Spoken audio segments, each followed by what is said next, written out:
So I wanted to get the Space Utilization Committee back together and try and get some things talked about here a little bit. We haven't been able to meet in a while, but I just wanted to get back to where we were last year. Last year we spoke about, after looking at the purchase of John L. Edwards and trying to get a handle on what space we needed and where we should be going, I wanted to get some cost estimates on renovating 401 State Street. And I'm still working towards that. I've worked with Smart Watt folks to develop a phase two of the energy project that we just completed. We have a number of buildings that could use some minor upgrades like lighting and weatherization that could pay off some dividends, but 401 State Street is in dire need of not only lighting throughout the building, but heating and air conditioning upgrades as well.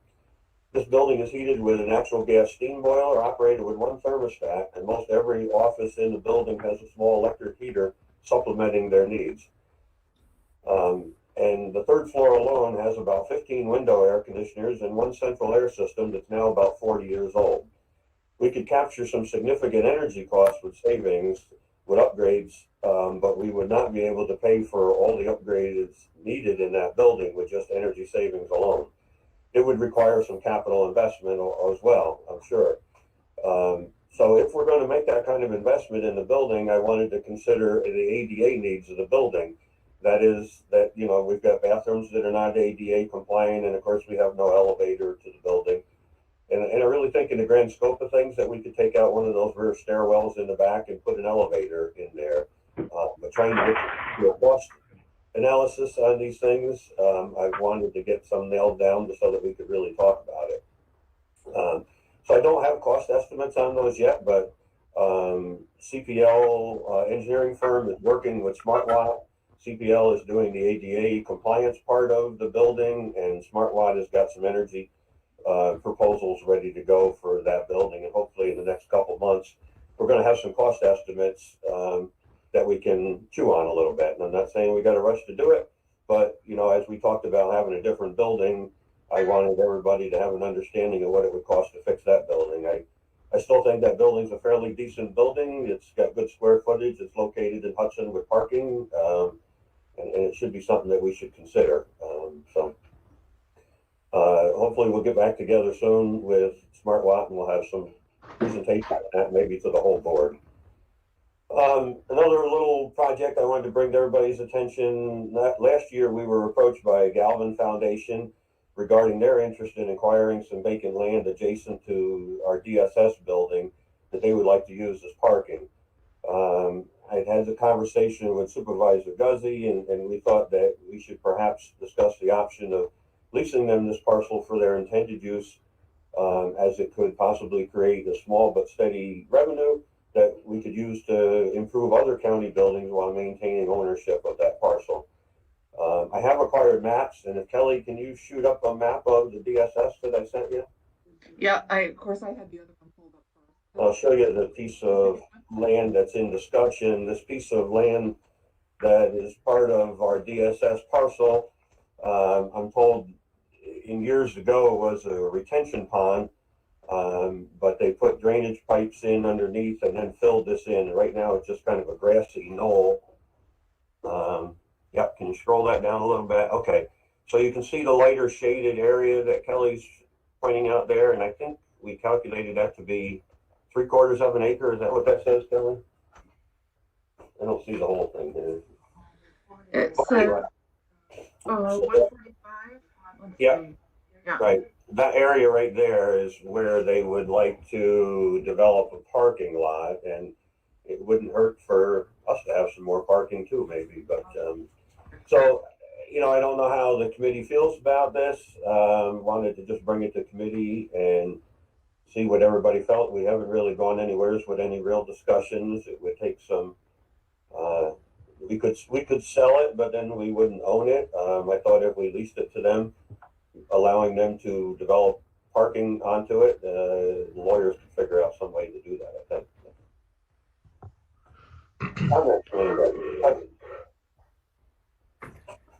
Yeah, I think I'm sorry, go ahead. No, go ahead, Jim. No, I think leasing it, if it's possible, may be a way to go so we can create a revenue stream. And it would also lessen the impact for the city to have to rent it, right? I mean, purchase it right up front, so it could help them, and maybe long term help us. There, has there been any board tests? None of that's been done there, Ron. No, I don't know of any of that. Um, yeah, it would take some engineer, it would take some interest on somebody's behalf, but You'd have to take, you'd have to have, Ron Fitzsimmons may have the records there. I mean, I do remember a while ago, there was discussion by the county of making it into a parking lot. Right. But we never got to that point. It's kind of funny. It looks a bit of a flag lot almost with that 40-foot. yeah, Right? Is that right? So the access would be not on the end of that flag. The access would be off the main road there. Is that correct? well, that's open to discussion. Now, currently, our road, this parcel right here where the green arrow is, that parcel is actually Niagara Mohawk's land, and that roadway is on there. We have an easement across their land to use that driveway,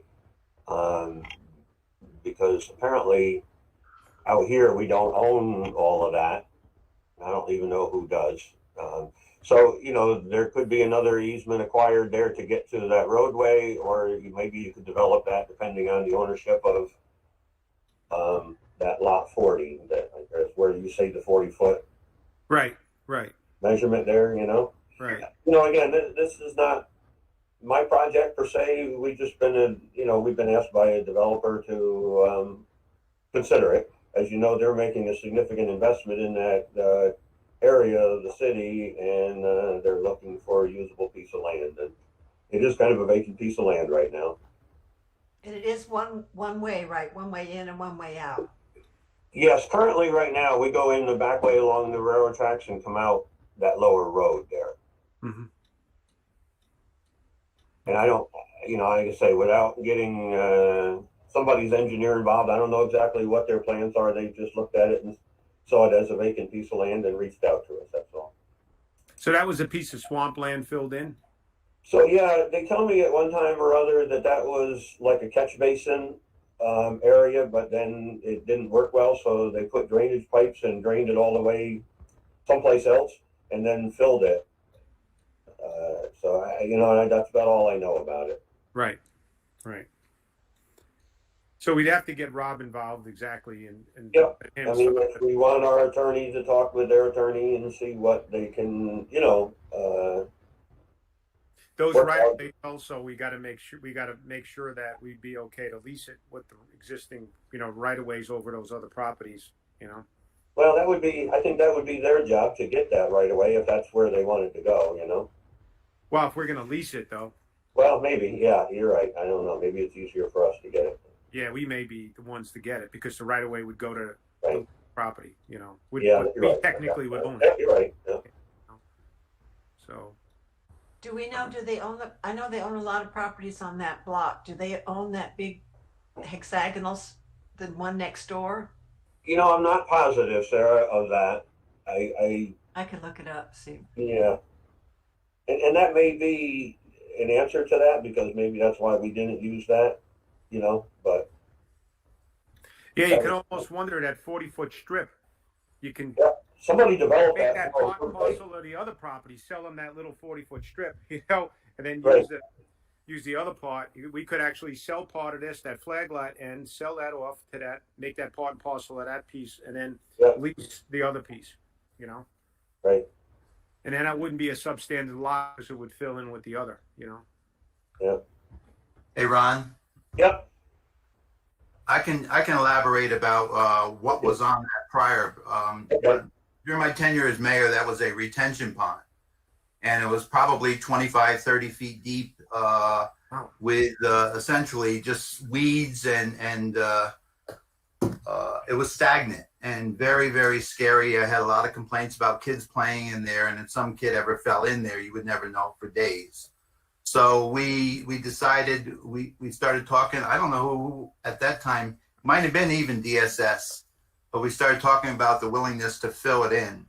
So there was piping put underneath it so it can carry the water essentially from the Green Street area all across those lands across the exit road into the swaled area across there. And then that whole site was filled in with fill from when the hospital was doing that $10 million expansion. So I think it was Pike Construction that brought in the fill that brought in there. It was all clean fill. They examined it before it was put in there. Rick, was there any right now? Is there any drainage? Is there any small areas that like pick the water up and drain it down into those pipes, or is it just all the piping's done underground? All underground. Okay, well that's good then. Yeah, that is good. I mean, it's completely covered under the ground all the way across the road into that area, which is the swaled area across the road. I just wonder if that could support if that was to be multiple layers eventually, you know. If that well, there's two things you got to consider. Obviously, we went through this with Gold's Scrapyard. When you're going to turn something into a parking lot only, you don't really need to do any kind of bore testing for environmental issues or anything like that. If you were going and digging down into it for foundations, footings, or anything like that, it's a different story. But there would be no bore testings in terms of environmental issues. The rest of it is just making a determination if it could actually be bulldozed, if you will, into a parking lot. I don't know. I remember when I did that, it was flattened off land, and there were a lot of people excited about what was going on there. They thought a building was going to be built there at the time when Pike came in and brought the fill in there, and then ultimately ended up, it was responsible for dozing it. But since that time, it's been overgrown, and it's been that way for years. If we know what the bottom is, and we know whatever, how the base is, then we don't have to bore test, is correct. Unless we wanted to eventually somewhere build like a 2-story or 3-story, parking facility, and then that would change it, And the county does have plans for when they were doing the back parking lot and thinking they may need the front area for additional parking, but they abandoned that plans. But they do have plans for it to be a parking lot. I think it accommodated something like 40 cars. Wasn't a lot, but it was about 40 cars. I do, as I said, I remember that. So we may have plans and we may have information in the county attorney's office. So Rick, can I ask Rick a question? Yes. Could it hold a parking garage? No, because of the piping underneath it, Linda. The Okay. piping itself is maybe 18, 20-inch piping. And, that you could never put, in my opinion, from building, you could never put a parking garage, if you will, would consider, you'd have to go extremely deep with footings and foundations. And I don't think that could accommodate that. But it's worth examining. That's what I was wondering, because usually if you're only 18 inches down, they're going to go way below that, Rick. They'll let that just drain off and put the pilings down. No, Jim. It's an 18-inch pipe, I think. I don't think it's 18 inches down. It may be, I'd say, roughly 3 or 4 feet down.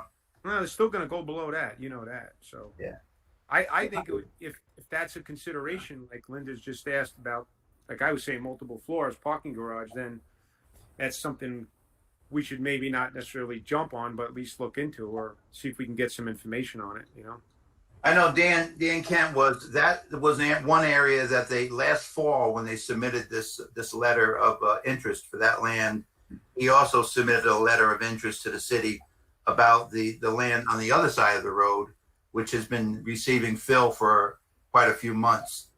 So they're interested in that side of the road too for parking. Mm-hmm. Who knows? I just wanted to add to the conversation that I know the city of Hudson has has a parking study going on, and it might be I don't know if Michael's on here. It might be something that we should make sure there's a conversation between the city and the county about what this could serve, it could be a better project for everybody. Thanks.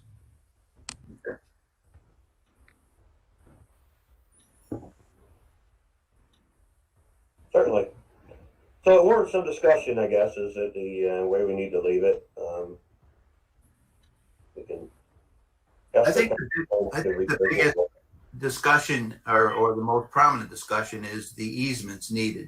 How much does National Grid own, and who owns that piece of land from the boundary line all the way to the road? That seems to be an unknown. So, Yep. so See what Rob can get. there's some homework to do. Yeah, maybe Rob can pull some of that together for us, and then. Hey, Jimmy, it's Rob Fitzsimmons. I am on the meet. So Oh, Rob, sorry. Okay. I was listening in. We don't have any documentation really regarding this. When we acquired the DSS property, there was a phase 1 environmental that didn't yield any complications, but they didn't explore areas that were undeveloped. They wouldn't do that for us. As far as going forward, I think if everybody's receptive to the developer wanting to pursue this, we would just authorize them to do their due diligence. Obviously, I can write up some language with them, but I think probably our common theme would be they'd have to research the title to that Niagara Mohawk easement that contains our right-of-way, explore their options there. They'd have to research any infrastructure that's in the ground and explore the buildability on top of that. I don't know if Dean Knox or anybody in facilities would have any records of that. I don't, because I looked at after the inquiry. And, basically authorize them to start their due diligence and see if the feasibility, the buildability, and the access, that's something that more than welcome to have them go do. Otherwise, to have my office order title searches or engage engineers is going to be a county expense at this point. And that's up to you, whether we want to take that on or not, or allow the developer or authorize the developer to do that. Probably some of it would really be determined on if we're going to sell it or lease it, and what kind of deal we make, on either one, right? Yeah, I think for the county. For the county to dispose of property, we have to make a finding that it's no longer needed or necessary for county purposes. And then we have to figure out the reasonable value of it, which is all obtainable. I would agree off the cuff that a lease option for them, if they improve it and we wrap those improvement costs into the lease term or the lease cost, and at the end of the day, it becomes a parking lot that we can use and they can use, that could be a win for everybody. Because as you know, if you've ever been to DSS during the day, they've got clients and personnel parking all the way up and down the roadway when they're busy, when they're open. Well, I don't know how much helpful it would be to them if they offered it to the county during the daytime for overflow parking or anything like that, when in fact there may only be 40 spots there. So that remains to be seen. The county hasn't shown it needed it in all these years. I'm not really sure if they would still continue unless they're going to expand on DSS. I wonder what it would cost us to determine how many parking spots could actually be put in there, so that then we have a way of figuring, what our lease package would be and or a sale price would be on it. Jim, there is a map. They have a map of the back parking lot and a map of a proposed parking lot that was going to be built there years ago. For the whole parcel, Rick? For that whole area right there, yeah. We don't know what that map is, though, or? Well, I was just going to, if I could interject, Brian McDonald, are you on the call? Yes, Chairman. Could you check and see if facilities has any records on that? Yes, I can go through files and I'll touch base with Dean to see if he has anything. So far, everything I've gone through, I haven't seen much on DSS. Stuff could be at the building though, so I can have someone check into it tomorrow. Okay. Because I like Rick, I remember seeing maps and I remember seeing a laid out parking lot, at least on a map. Well, that gives us an idea then, Matt, if we have that, where we can go, what to charge, and how to work it. Yep. Okay. And my thought was, when I talked about retaining ownership of it and having some spaces, I wasn't really looking at trying to say that we were going to use it all during the day, but just if we had half a dozen spots that office staff could use or something like that. Maybe it would be enticing, but I don't know that it has to be. And we did look at doing more parking out back of there too that we never did, but that was wet. Yeah, maybe Dave got something. Okay, well, we'll dig into this a little bit more and we'll come back to committee another time. Okay. Good. Another project, though, that I do want to talk about more so after this year of COVID activity. One of the projects that I'd like to kind of see us champion is to consider building an entirely new OFA kitchen and office area located at the Commerce Park land that we purchased a few years back for the training center. When we bought the training center land, we acquired 10 acres of land, which we're using, half of it or so for the fire training center and fire training area. But we currently maintain a commercial kitchen in Philmont of about 6,600 square feet. And it's on less than a half an acre of land. And all of that is in need of repairs and upgrades. Our building study that we completed in 2019 advised us that if we plan to stay at that building, we should plan on spending about $555,000 over the next 10 years on improvements to that. And I still don't think that the building would actually meet our needs the way the kitchen area is growing. This kitchen is producing about 1,500 meals a week and has outgrown its operations there. We also have OFA staff occupying about 6,000 square feet of office space at 325 Columbia Street in Hudson. If we built a new 15,000 square foot energy efficient and properly designed new building out at Commerce Park on land we own with access to water, sewer, and natural gas, we could then sell off the Philmont building, eliminating future costs of that building. I think we could then relocate office staff to the same building and make a more efficient overall operation. And I'll let Kevin and Amy speak to that in a minute. But then we would free up some valuable office space at 325. That then may allow us to relocate the offices that are in 610 State Street and sell off that building as well. We were advised a couple years ago that building needs $2.5 million investment in it over the next 10 years. In 2016, we had 610 State Street appraised for $650,000. We have not had a recent appraisal on the Philmont building, but I certainly think that we could sell both buildings easily today and provide us with a good down payment to build to our current needs. As we were fortunate enough to attain $1 million grant for the fire training center construction, we may find we could qualify for some funding for a new OFA building as well. There's going to be a lot of money in the next couple of years invested in infrastructure, we hear. So I'd like to be in line for some of that. We may find that we could qualify for some of that funding. This could locate OFA in a more centralized location and be adjacent to the new fire training center, which I think could be beneficial to the needs of the county in the future. And I do have Kevin McDonald and Amy on the phone, and I would like them to speak about the potential of combining services to a new building. That's a big wish list.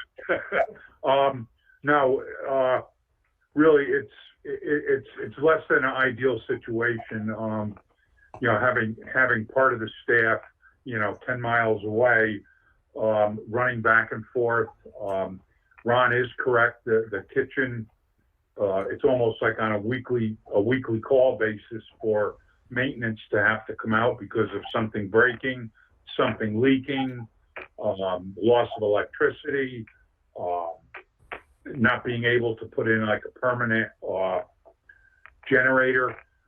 It's and again, we're out here right now actually going over some contingency plans. If we were ever have to close the kitchen down, because of quarantine purposes, and it's a nightmare trying to figure this out, how we would do everything. I mean, it's like just going around in circles in the kitchen. This is where this is. This is where that is. We've got freezers located on two pieces of property off-site, which it's good that we have them. Don't get me wrong, but it's really inconvenient running staff back and forth to pick up meals. It's kind of like a patch quilt type operation. Wherever there's a necessity, we try to patch it, and it's just getting to the point now where, especially with COVID, the number of our meals have gone up.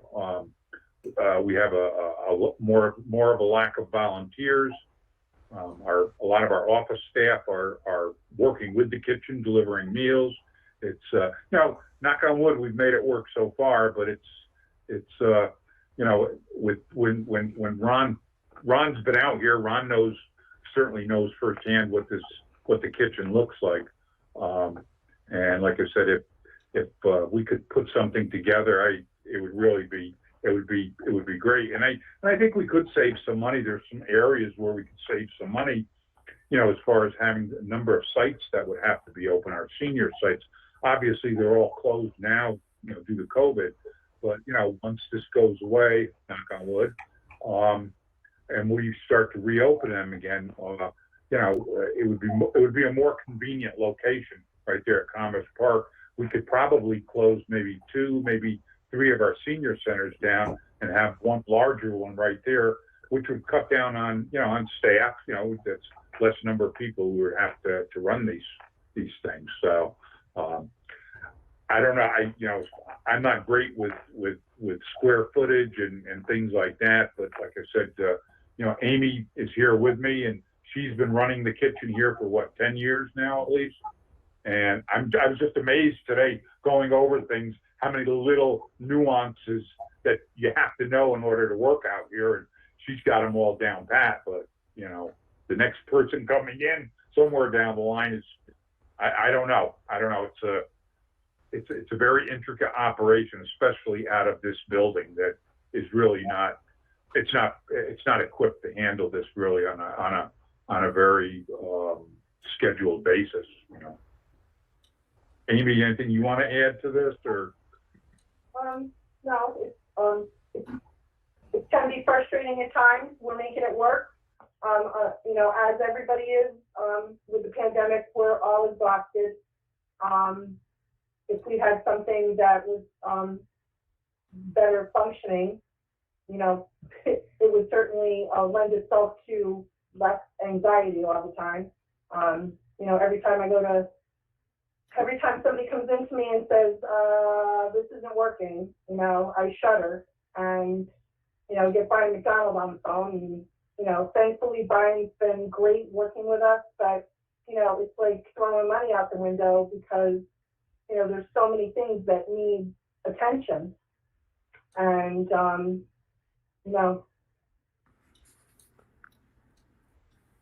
don't know. Okay, I guess, I'm not saying that's in a nutshell, but it is. It's time consuming on me too to run. I'm running back and forth constantly between Philmont and Hudson. To be all in one building would be fantastic. Really, it would really cut down on a lot of wasted time, I guess. Yeah. But yeah, again, I know we're in bad times right now, but like I said, again, this is up to the county whether they think that this would be a worthwhile project right now and going on into the future. I mean, I had visions too that if this new building were to happen, I think maybe, and Ron, you can correct me if I'm wrong, but I thought maybe that it could be used for emergency purposes also.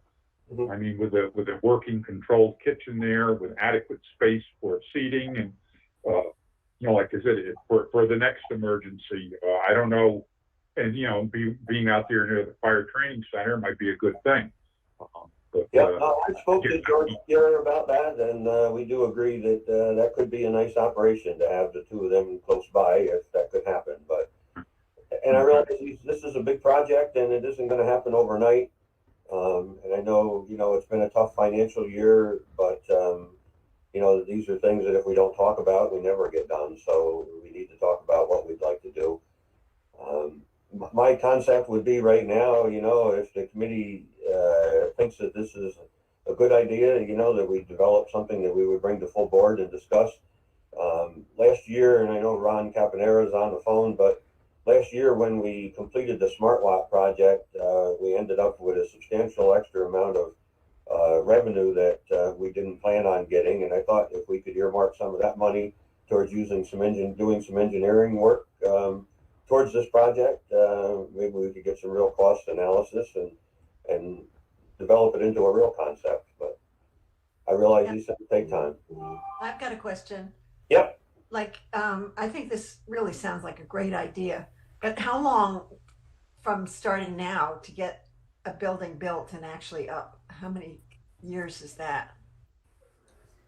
Well, it all depends. I mean, if you had money and you could go out and design it and build it this summer, you could do it. But I'm assuming that it's something that we would work towards plans for this year, come up with cost estimates, put that into next year's budget. And, if we built it next year, it'd be fast for the county, But it could be built within 6 months once you break ground. Well, yeah, I'd give it a year. Okay, thanks. Hey, Ron. Jim's got his hand up, or had his hand up for a while now. I'm sorry.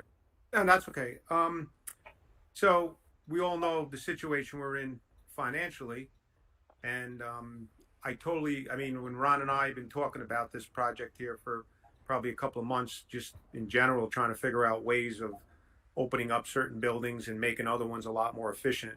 So I don't think you're going to see much happen as far as us building a building in the next year or two personally, because I definitely like to see this COVID thing financially wise get leveled out and see where we are.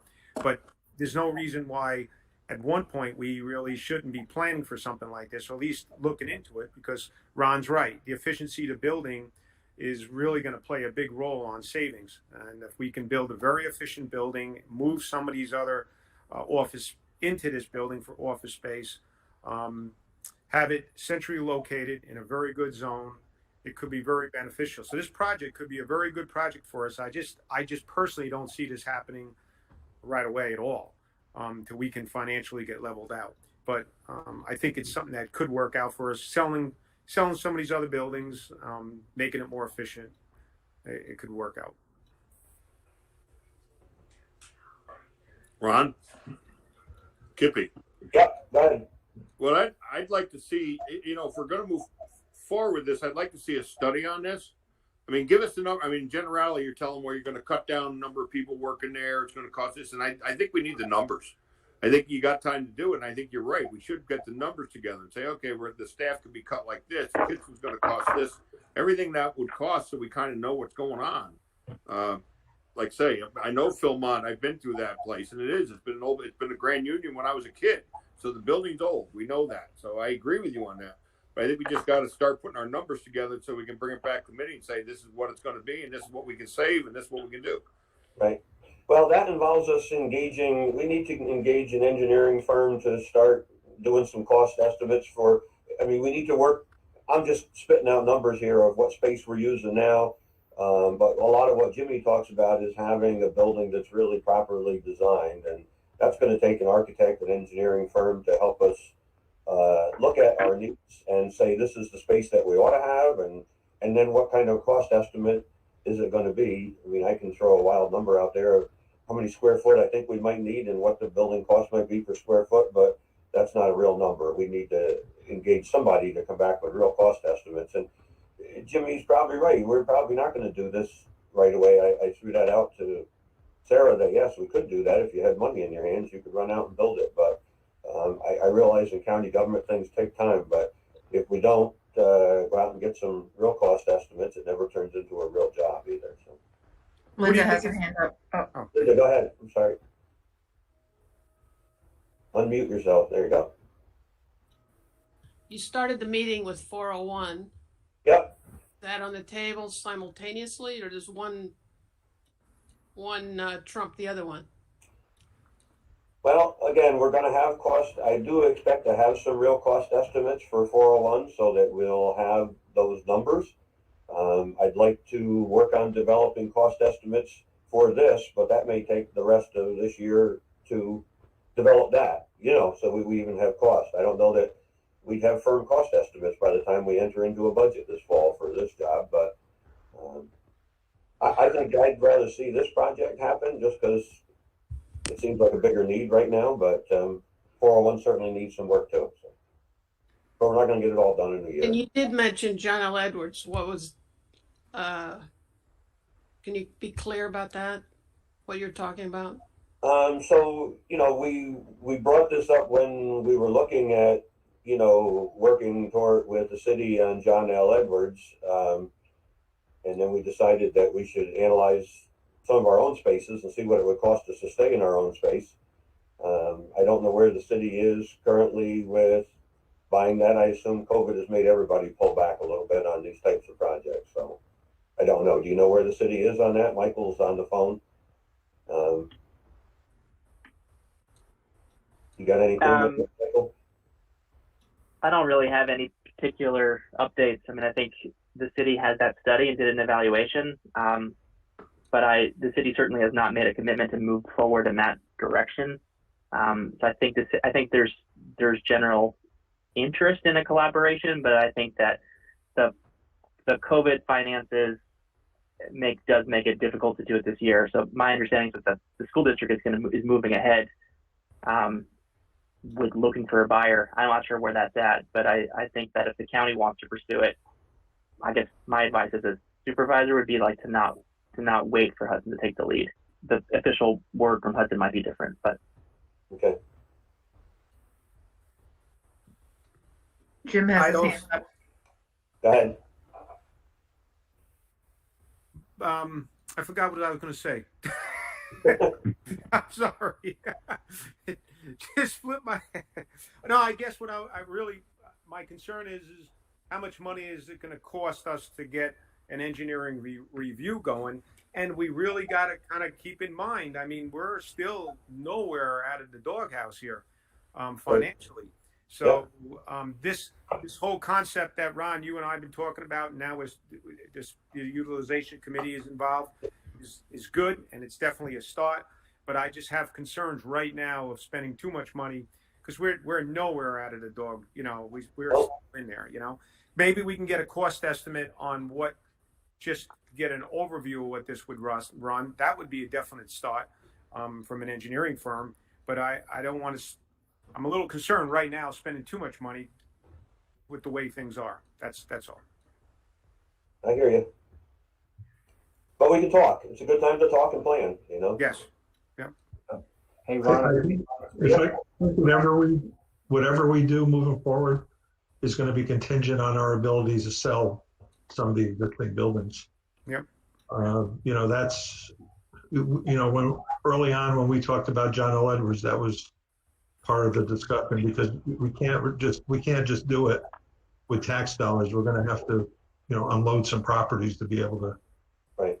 But then you have to figure out, Matt, how we're going to be able to shut those other buildings down. What are we going to do with the people to this building's built? You know what I'm saying? So it's got to be a definite coordinated effect, Absolutely. So finding out what the build would cost us, yes, that is probably the primary thing to start with. But again, the cost prices of that right now, I just still financially, I really want to be very careful because we're still nowhere near out of this, Right. But I do support doing something like this. Don't misunderstand me, Linda has her hand up, Ron. Okay. Yep. So, Ron, I don't remember, where did the money for the new fire building come from? That was a grant we got from Senator Marcion when she was in office, and it came through DASNY. So maybe there's an opportunity to solicit a similar entity that's sitting in the assembly or the state, the Senate, and see if for the kitchen for the OFA project. You are correct, Linda. And, I'd just like to keep our eyes open because I think that there could be some infrastructure money. I don't have any idea of what money might go towards an OFA kitchen. I've talked to Kevin about that in the past, and we've eyeballed a few things, but there's never been anything. But I will tell you that, like with the fire training center money, Matt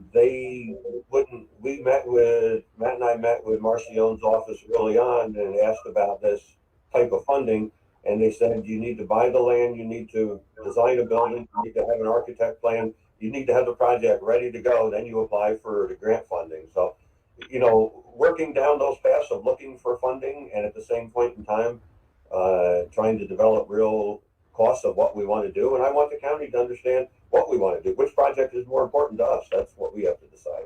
That's why we're here. Well, So at you least could- we had the land at any rate, and that's a step. Right. Right. You've got Jim first and then Ron Caponera. Okay. Jim, you're on mute. I put my hand down. I'm done. Okay. Ron? Yeah, I just want to, like Linda, aware of the fire training tower. We also borrowed $1,250,000. We borrowed on that along with the $1 million project. So it was a $2.2 million project, Linda. So a combination of both. Which I announced yesterday, we received $1 million from the state. So it is in our treasury. PJ has his hand up, Ron. PJ, you had a comment before? I'm sorry, I missed you. Yeah, I mean, are we still looking at if we sell 610, we have to move the backup 911 center? And we still looking at putting an addition on to the emergency services building to do that? Yes, I expect that project to be ready to go this year. I think you and I and Ron are going to meet on that soon, but I think that we've got all of the plans ready to go to bid there and everything for that, and that money I think we have. Is that right, Ron? That we borrowed before. And we were kind of waiting for that $1 million to come back from DASNY before, because it was money that we had outlaid from our borrowing, but yes. So I do expect that to go this year. That is a big part of the puzzle, yes. Okay.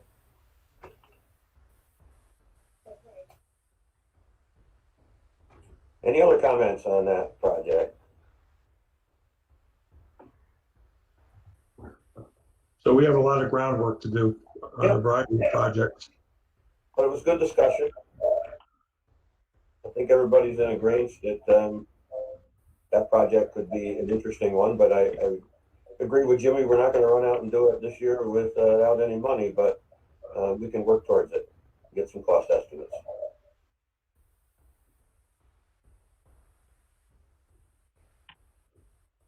All right.